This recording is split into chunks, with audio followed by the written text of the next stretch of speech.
Well, hello, beauties. Happy April again. We have moved on to project number 6 of the April 2023 Stamp of the Month kit. Now, this month we have kind of featured a fun technique that I'm just calling painting with your stamp pads.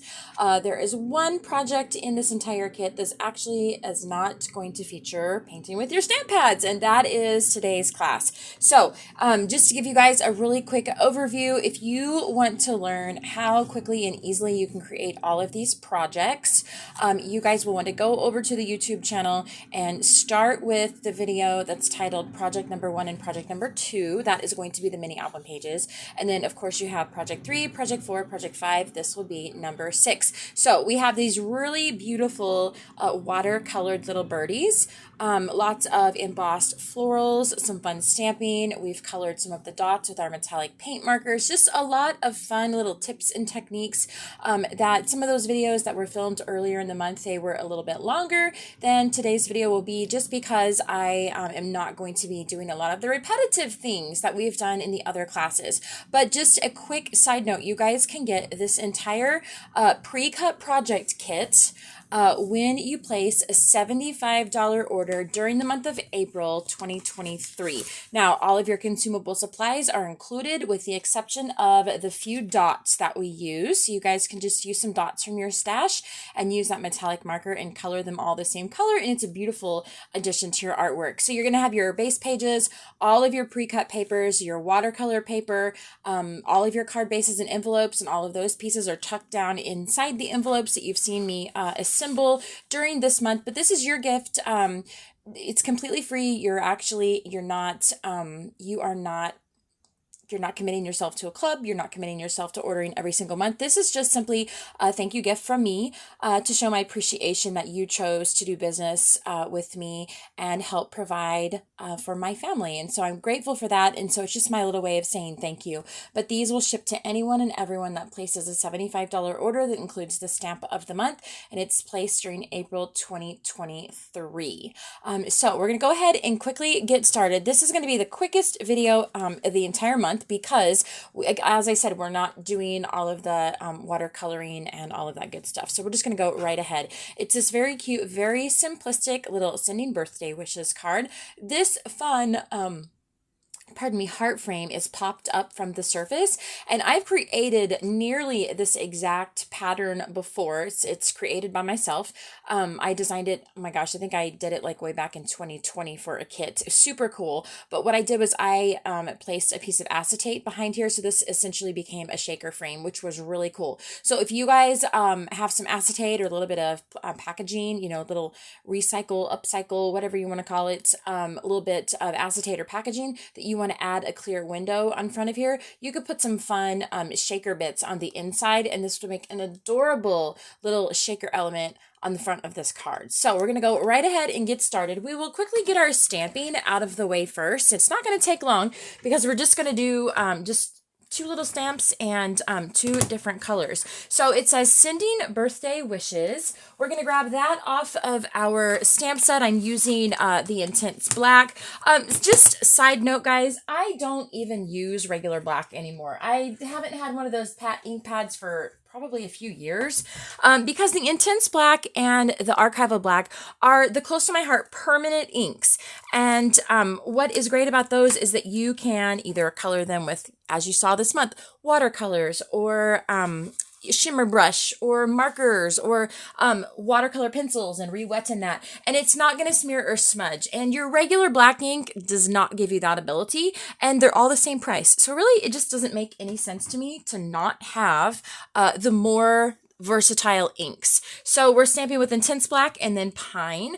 I'm not sure if you guys can tell, this is Pine ink here on this sending stamped image. So I'm going to grab the out of our little packet here.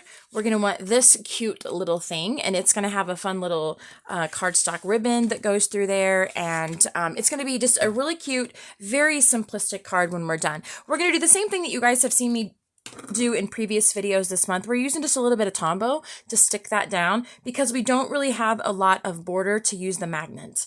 I am going to place my birthday wishes down here. I am just going to quickly make sure that we have room for the sending before we do that. So maybe we'll do sending before we do the black. So we will pick that up on the lid of the platform.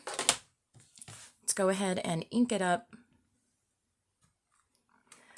I love, love, love a stamping platform because I can use less ink, less pressure that gives me a better, more crisp image, especially with a little bit of text like we have here. And I still get a really beautiful coverage without any blundering because I've had to go back in multiple times with my clear block and, you know, try to line it up and that kind of thing. And that's just a bit of a struggle for me, even on the days that the hand trimmers are not misbehaving. So it's stamping platforms. I feel like this has just rekindled my love for stamping. And if I was going to be super duper fair, I love stamping and a better, more skilled stamper now than I ever have been since using a platform. So if maybe you guys have some of those issues and you feel a little, what's the word we'll use? Not really, maybe you blunder with your stamping more than you would like. I encourage you, give a stamping platform a try. I really think that you guys will see a huge difference. Maybe it'll rekindle your love of stamping like it has mine. So we have our little brackets stamped and ready to go. Now we will go ahead and begin working with the rest of our cards. So I went ahead, and it's a little difficult to see because it is the darker pattern paper, but I ran my doodling pen, journaling pen around the outer edge of this pine colored pattern paper.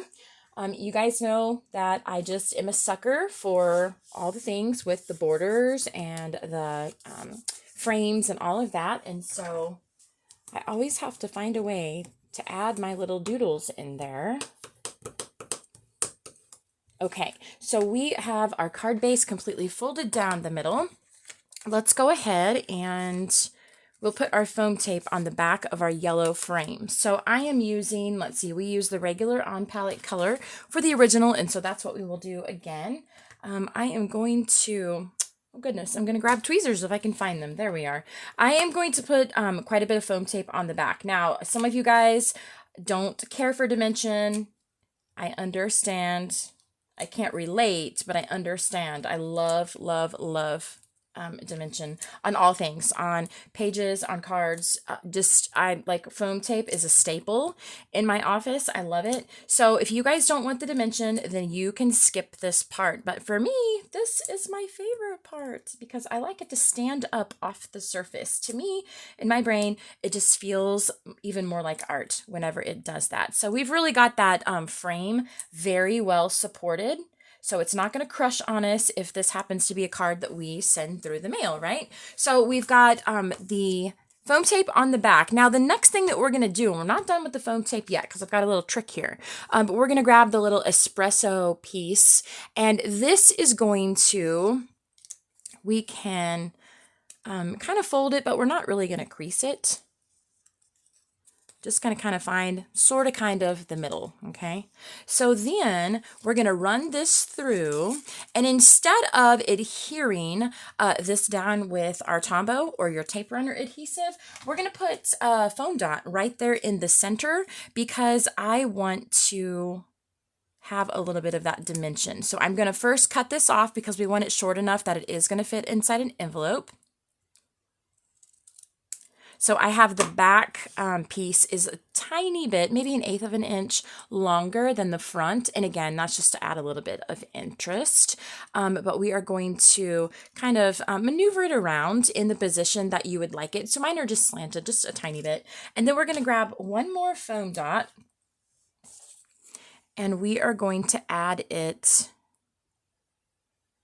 right here. So I'm placing it, you can see it's touching part of the yellow and it's touching part of the brown. That is going to do a good job of kind of holding this in place, and it's not going to wiggle around, and it's also going to keep it from crushing, and that is what we want. Okay. All right.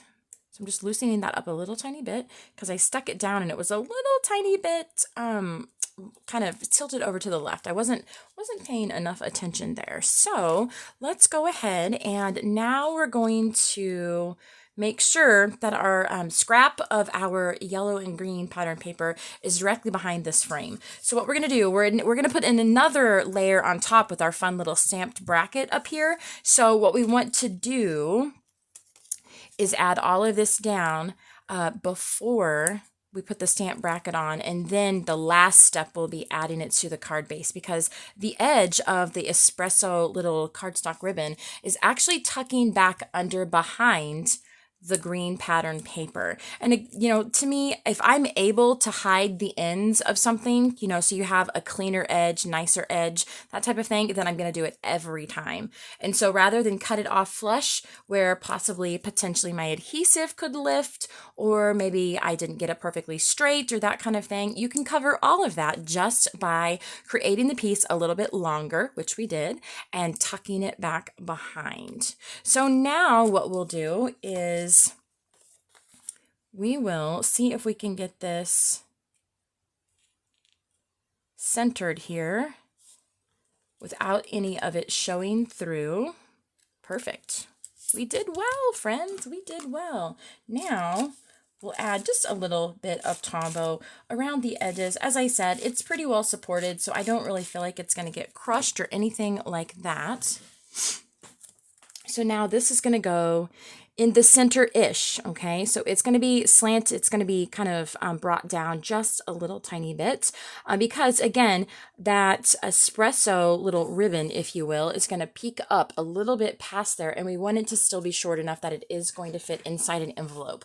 Now, if you get it on here and you try to fit it in an envelope and it's just not going to go, you can either use a bigger envelope or you can just take your scissors and trim off a little tiny bit more of that cardstock ribbon. So maybe just give him a little bit of a haircut, if you will.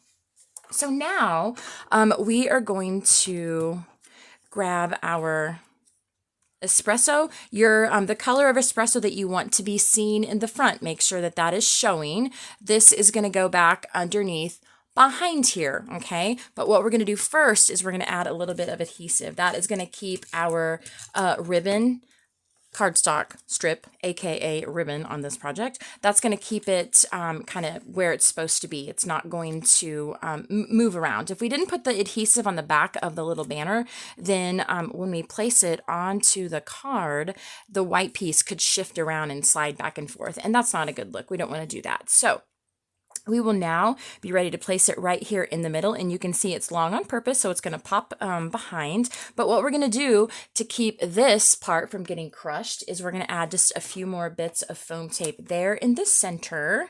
Make sure that you don't, pardon me, that touched my hand and stuck to my hand. Make sure you don't go all the way over to the edge here, because that is going to elevate it and it won't be flush with this yellow frame. So that's going to not give us the, it's not going to give us the outcome we're looking for either. So now that we have our foam tape attached to the back here, then we can place this down, and it's going to hold it really well too, so you don't even need to really worry about the adhesive. This is going to go right directly on top of these little bracket edges here is where I have placed mine. If you guys find that you have a better something that is placed a little bit better in your liking, then you can do that, of course. So now we have that secure there. We're going to flip it over. And this is just going to get bent and tucked back behind here. So that gives us a really nice, pretty edge. Nothing's going to lift. And to me, that is most important. So this is going to just get bent back behind here as well. Perfection, guys, perfection. Now, the entire thing is going to get adhered onto the card base that we have scored and have ready to go next to us. Okay, then all we're lacking are the painted dots. Okay, let's make sure that we have this centered. That's going to give us that beautiful about 1/8 of an inch border around the outer edge, which to me is always very pleasing to the eye. Perfect. Okay, so now we're ready to add some more of our dots.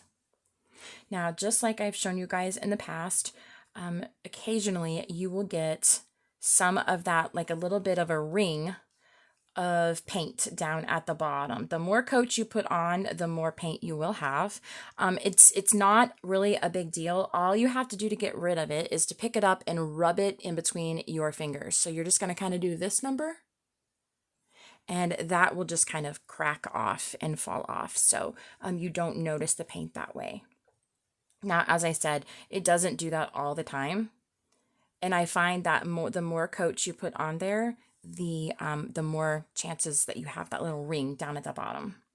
Sometimes the multiple coats are necessary, depending on what color of paint you're putting on top of a dot, as well as you possibly could nick it, when you're picking it up off of the carrier sheet, and put a little scratch in it that you would need to replace or repair.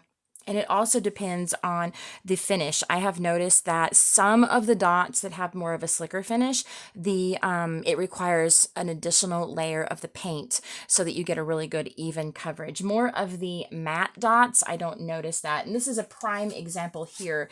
These are the fabulous melon dots that are still on the shopping website that we had back in a campaign in the fall. And they're really, really slick. Now, for some reason, these round dots that are just a tiny bit more dimensional than the multi-shape and size dots, for whatever reason, I have to put an extra layer of the metallic marker paint on top of these over these. They look the exact same to the naked eye. I don't know if there's an actual difference or not. All I know is that I can usually get by with one coat on these, but I usually have to put two on these. I don't really know why. They just feel a little bit slicker. It's just very, very interesting. So again, depending on the type of dot that you guys are actually coloring, you might find that it needs more or less compared to some of the others. So believe it or not, we are done, guys. This one was really, really quick. It's very, as I said, very simplistic. And one of the fun things about this stamp set, and this is always a really great, for me, I would get the stamp set anyway, but it's always a great, selling point, if you will. Something that makes me super duper love them is when I have multiple sentiments that are near the same size. So that means that if I wanted to, pardon me, if I wanted to make a card with the very same pattern that said sending birthday wishes, that is great. Maybe the next one I wanted to use the just a note, or the sending love, or the you're so sweet. Those are all sentiments that would fit on this very same bracket because they're about the same size, and many of them are fairly close to the same shape. So that is really important to me because I do tend to make a lot of cards, and many times I will duplicate patterns. Sometimes we can even take the papers and flip them over, where you may have the very same pattern, but you can give the card a completely different look. And it's just a fun way that you can again, give it even added versatility because you have those sentiments that are so similar. So I feel like, even if you're not getting the stamp set for free with your order as a VIP, which it's great to get a free stamp set that's worth $20, right? Even if you're not getting it for free, it has so many great qualities that I think you guys are really, really going to enjoy it. So that is going to conclude the series for April. Again, guys, you're going to want to start at class number 1 and 2 because that's going to give you a lot more information than the classes that were filmed later on in the month because we didn't do much of that repetition. So again, you guys can find really great photos and up-close pictures and information, additional information over on my blog. That's down in the comments below the video. You'll be able to find me on the social media as well. So my Facebook is there, my blog is there. If you'd like to reach out to me by email, you're welcome to do that, and that address is included as well. I hope you guys enjoyed the classes this month, and I hope maybe you will look at your ink pads in a little different way and possibly add a water brush to your shopping cart the next time you place an order. I think you're really going to enjoy it. So I thank you so much for watching my videos and any of the encouragement you guys send my way. I'm so grateful. I hope that your April was blessed, and I thank you again for helping support my family, and I will see you guys next time.